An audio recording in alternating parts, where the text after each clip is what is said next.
Hello everyone, welcome back to Pacific Front channel. Last week, Singapore confirmed its selection of the P-8A Poseidon as its next MPA. The new aircraft will replace the Air Force fleet of aging Fokker 50s and will definitely boost their capability in maritime security and put them as one of the region's best-equipped air arms. For a country with a small land area like Singapore, is the P-8 selection too much?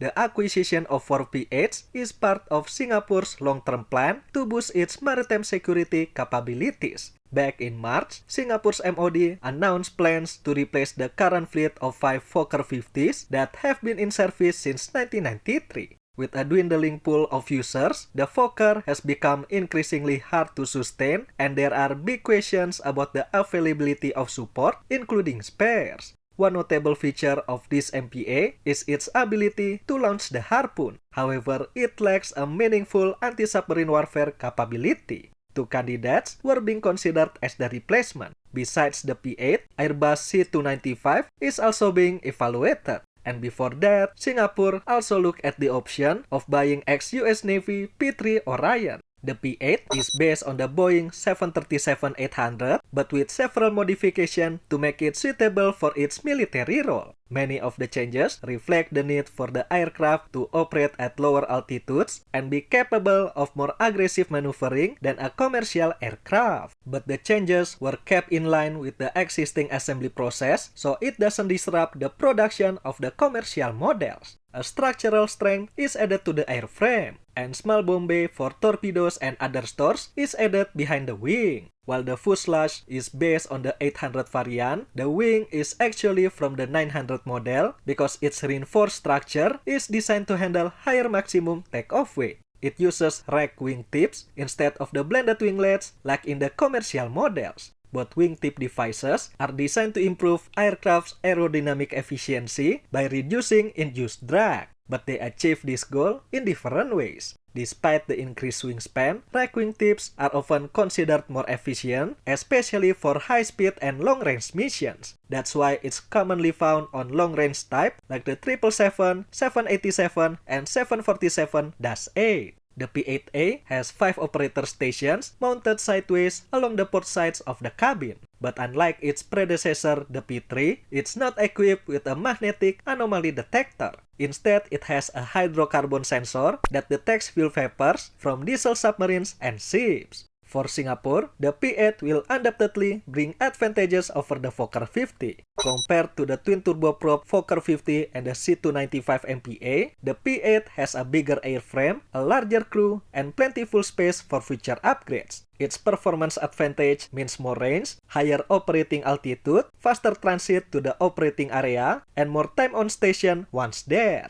P-8 intelligence, surveillance, and reconnaissance missions in excess of 10 hours are not uncommon in the US Navy as well. Moreover, the P-8 is also a true multi-mission platform. Besides its 2 core armament options, the Mark 54 lightweight torpedo, Harpoon, and probably soon the rsaf, the P-8 carries a wide range of sensors for use in ASW, anti-surface warfare, ISR, and SAR missions. This might be the determining factors in why it was chosen, considering reports that said at least some of Singapore's Fokker 50s are configured for ISR, something that the P-8 can cover with its standard ESM suite. Furthermore, the P-8 also comes with a significant degree of interoperability. Except Malaysia, all of the 5 Power Defense Arrangement or FPDA allies, Australia, New Zealand, the UK, and now Singapore have ordered the aircraft. In 2023, ST Engineering and Boeing also signed an MOU on P-8 sustainment, which could potentially service the aircraft, not only Singapore-owned, but also others.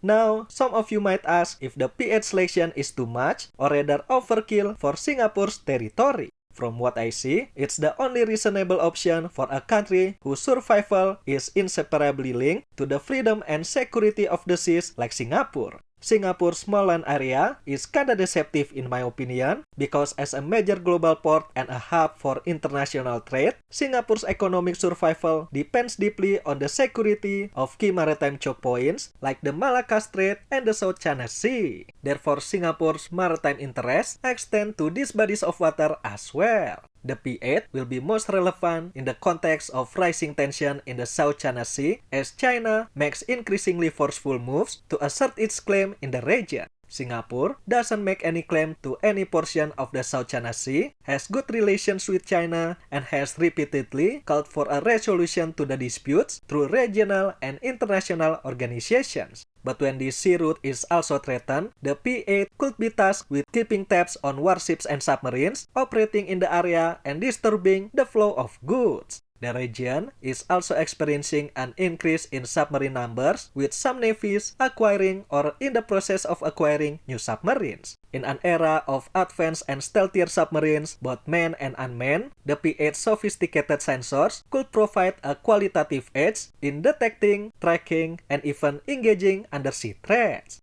More importantly, the P-8 is not just a one-for-one replacement for the Fokker 50. Singapore is in the process of overhauling its maritime capabilities, with the P-8 being just the first part of that. It's gonna be a force multiplier for other systems like warships, submarines, and unmanned systems, and provide a greater maritime security umbrella for Singapore. While there are other MPAs on the market, including still capable ones but more compact offerings based on bizjet airframes, the P-8 has the advantage of being proven and in production now. And at the same time, it helps build Singapore's strategic relationship with the US and deepen interoperability with its closest alliance. For a country with a total land area of roughly the same size as Jakarta, Singapore's addition of the P-8 to its security is another reminder of how seriously this nation takes its defense. Singapore's decision reflects a worldview where its own security is intertwined with the stability of the wider maritime domains. Apart from the Fokker 50, the only aircraft that requires replacement in the short term is the C-130. And it will likely be next. The safest option is gonna be the Super Hercules. The C-390 is the rising star. But in case Singapore needs to move something 4 meter wide and 4 meters in height, the A400M could be the solution. Singapore, the choice is yours. What do you think about Singapore's decision to select the P-8A Poseidon? Is it the right move, or is it still overkill? Let us know in the comment section below. Thank you for watching everyone. I'll see you in the next one.